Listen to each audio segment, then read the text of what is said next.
अभी सब्सक्राइब करें हमारे चैनल मां गिरजा म्यूजिक को और सबसे पहले अपडेट्स पाने के लिए बेल घंटी को जरूर दबाएं। प्रेम से बोलो शंकर भगवान की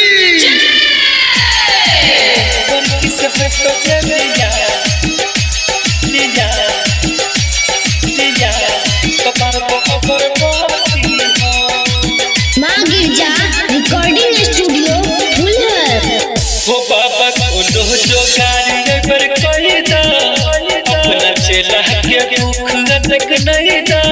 हो बाबा को जो गाड़ी पर कोई दा अपना चेला के दुख तक नहीं दा।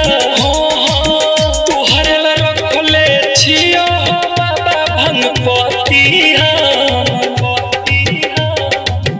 और किसे होय तो चेपिया तबर बगरबती गोर किसे होय तो चेपिया तबर बगरबती गोर किसे होय तो चेपिया तबर बगरबती गोर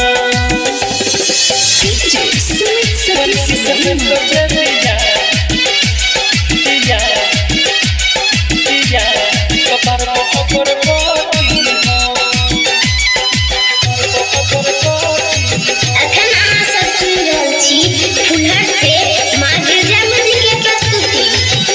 सोमवारी तोरा जल हम चढ़ेबो गाजा भान बाबा भोग हम लगेबो। 5 सोमवारी तोरा जल हम चढ़ेबो गाजा भान बाबा भोग हम लगेबो। कामना जपूर जतो बाबा हो हमर जानू साथ आइबो सब साल देव घर ओइ देव घर बाबा आइबो देव घर ओइ देव घर बाबा बोझक बोझ चढ़ैबो बाबा बेलपति गोर किसे होय तो जबिया तबर बगरबती गोर किसे होय तो जबिया तबर बगरबती गोर किसे होय तो जबिया तबर बगरबती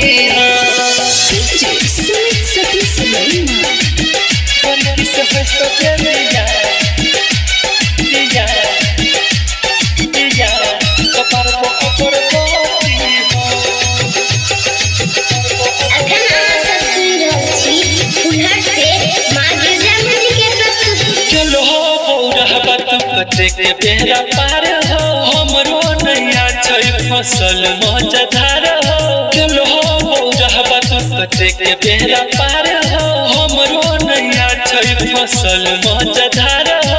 होय गेलै बियाह चनदनमा के भूलल छहकिया पर बिनमा के अमितवा के पर बिनमा के अमितवा के बाबा मुनमा के सुनु के कहिया बदलतै गति हो गोर किसे होय तो जबिया तबर बगरबती गोर किसे होय तो जबिया तबर बगरबती गोर किसे होय तो जबिया तबर बगरबती हो बाबा कोनो जो गाड़ी पर कोई दा अपना चेला के दुख तक नहीं दा। हो बाबा कोनो जो गाड़ी पर कोई दा अपना चेला के दुख तक नहीं दा। हो तू हरला रखले छियो बाबा भंगपति